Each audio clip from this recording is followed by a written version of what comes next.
At a time when powerful kings ruled with an iron fist and wanted to expand their influence to create great empires, a newly emerging force began to gain ground in the Iranian lands. The earliest accounts of the Persians are found in Assyrian writings, where they are referred to as Parsua.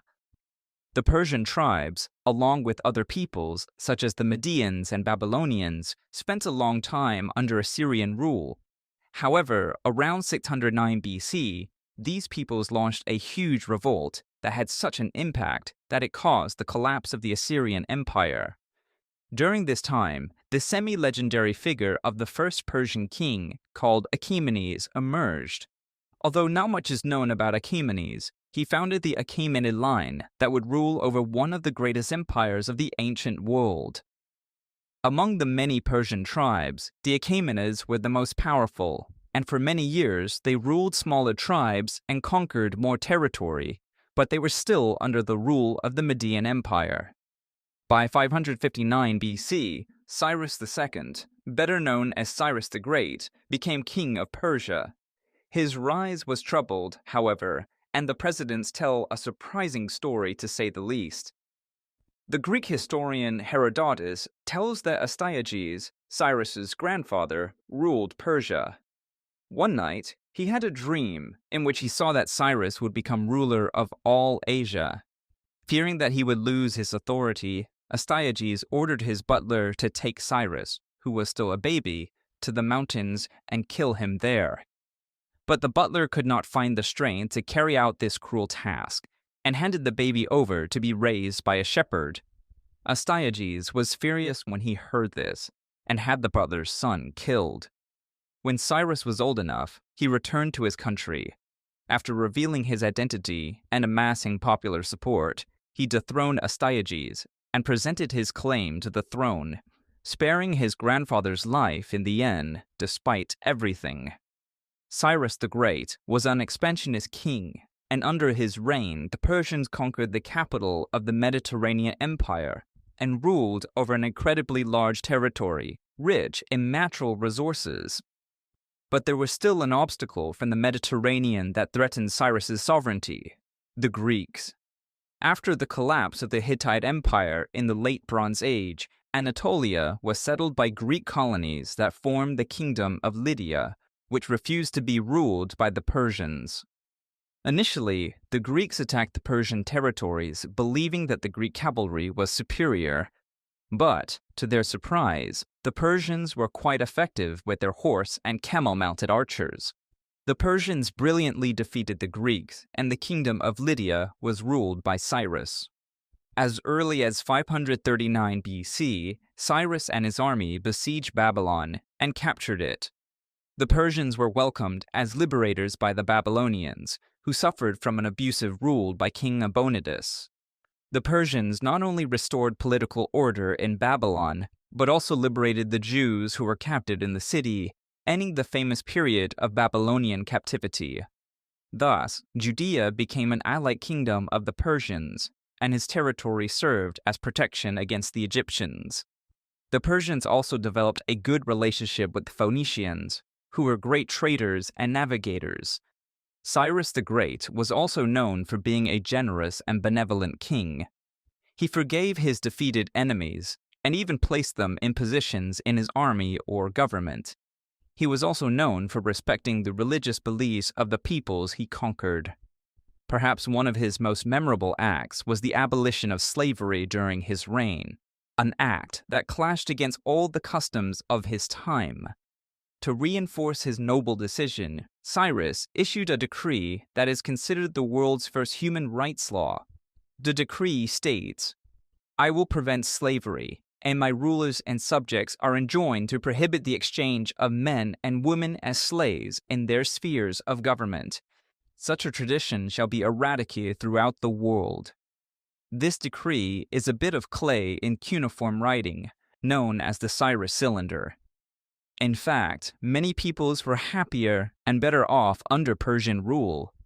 Cyrus ruled a variety of different cultures and societies in good harmony, a feat unprecedented in human history, earning him the title of the later Shepherd King. Cyrus died in December 530 BC. Not much is known about his death, but all signs are that he died from injuries sustained in a battle against nomadic equestrian tribes. He is buried at Pasargadae, in an incredibly modest tomb for a man who commanded such a large and wealthy empire. After his death, the Persian Empire continued to expand and, at its peak, encompassed some 8 million square miles, covering Asia, Africa, and Europe. The military superiority of the Persians was due to their natural warlike culture, in which warriors and generals were praised for their strength and bravery in battle. The Persians were known to have the best horses in the world. They bred a breed called Nisaean, which was famous for being large, agile horses with fiery and aggressive temperaments, perfect for the battlefield. It was said that a true Persian learned 3 things from childhood: riding, archery, and telling the truth. Telling lies, being dishonest, or observing corruption was punishable by death in some cases. Those who observed truth and honor were highly respected in society. The main strength of the Persian army was in their archers, whether on horseback or on foot. They also made good use of camels, as the size and smell of these animals frightened the horses of the enemy army. Since the Persian army spanned many different countries, the army was composed of many peoples of different cultures, including Persians, Medians, Phoenicians, Chaldeans, and even Egyptians and Greeks in the military ranks. The elite warriors were the Immortals, a force of 10,000 highly trained men who served as the royal guard. The Immortals followed the Persian model and wore colorful clothing, heavy armor, helmets, sometimes even masks, a spear with an iron tip and a counterweight on the other end. They also carried bows and arrows. The Immortals fought in a disciplined way and never backed down from the enemy. Whenever a warrior fell in battle, he was immediately replaced by one of his fellows, giving the impression that he was returning from the dead. As a system of government, the Persians maintained many capitals, a fine method to keep control over the vast territory of the empire. Persepolis was the most luxurious and impressive city of the empire, whose edification was initiated by King Darius I. The Persepolis Terrace is more than 125,000 square meters, and the walls of the palaces are up to 20 meters high. Another impressive fact about Persepolis is that it was built by free laborers. Men and women were paid according to their role in the construction. The Persian religion was Zoroastrianism, founded by the prophet Zarathustra, and considered the first monotheistic religion in history.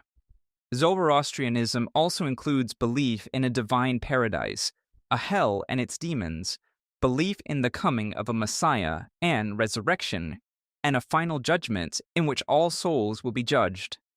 Zoroastrianism exists to this day and is worshipped by some people living in Iran and India. In 499 BC, the Persian Empire was already unbelievably large. However, with such a huge territory, problems also increased. Especially the problems with the Greek cities in Macedonia, Thrace, and Lydia, which led to constant revolts. The Greeks were always proud of their freedom and fought with all their might to defend their city-states. The Persian king Darius I was a great king and accomplished many things for the Persian people and the nations he ruled. Darius I vowed to conquer all of Greece, but to do so he would have to cross the Black Sea with his huge army. This would take many months and give the Greeks a chance to strengthen their defenses. To solve this problem, Darius applied an ingenious solution. The Persians assembled many ships and built a bridge that connected Anatolia with Europe at a place called the Bosphorus Strait. According to Herodotus, Darius I managed to cross about 70,000 or 80,000 Persian soldiers in this way. Despite some victories in Macedonia, Darius I had difficulties against the Greeks. He planned to retreat to Persia and return with more soldiers, but he finally died a natural death before he could achieve his dream. The one who took the throne and continued Darius' wish was his son, Xerxes I. The famous King Xerxes was the son of King Darius I with Queen Atossa, being the grandson of Cyrus the Great. In the biblical texts of the Old Testament, he is called by the name Ahasuerus, and it is known that he married Esther, who was of Jewish origin. Xerxes continued the war against the Greeks, in a period that has gone down in history as the Median Wars. Several epic battles took place, such as the Battle of Marathon, the Battle of Thermopylae, the Battle of Salamis, and the Battle of Tachia. Under Xerxes, the Persians fought against King Leonidas and his 300 Spartans, supported by another 6,000 Greeks from various cities. After defeating the Spartans at the Battle of Thermopylae, Xerxes and his army managed to sack the powerful city of Athens.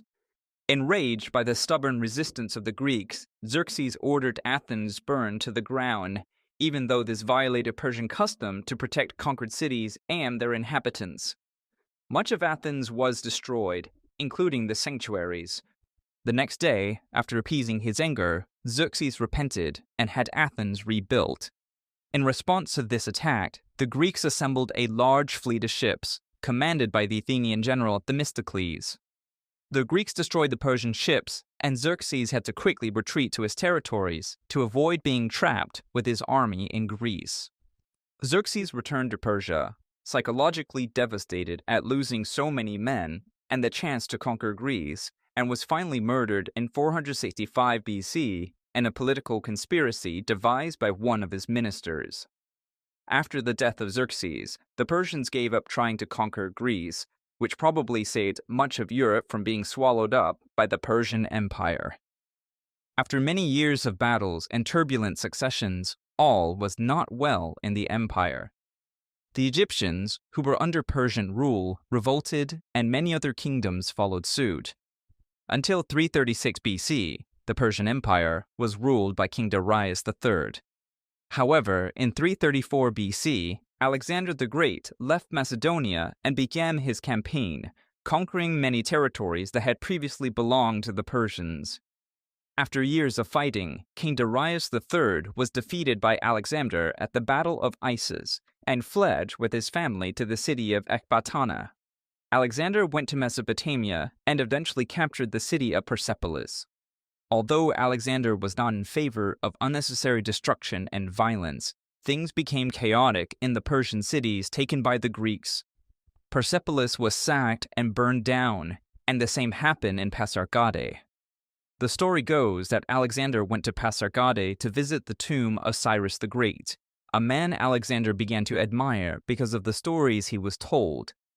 When Alexander arrived, he was confused and angry to learn that Cyrus's tomb had been desecrated and looted, probably by Persian priests. He had Cyrus's tomb rebuilt and punished the priests. The ruler of that Batana betrayed King Darius III and had him assassinated, which marked the end of the last of the Persian kings of the Achaemenid line. Although he was his enemy, Alexander held a grand and righteous funeral for Darius III and cruelly punished those who ordered the death of his rival. Although some works of popular culture portrayed the Persians as bloodthirsty and cruel invaders, the truth is that they were very sophisticated for their time, especially in social areas and systems of government. Many historians agree that Alexander the Great did not build an empire, but conquered one that the Persians had established centuries before his birth. Whether as skilled warriors, wise kings, or ruthless conquerors, the Persians have left a precious legacy to human history.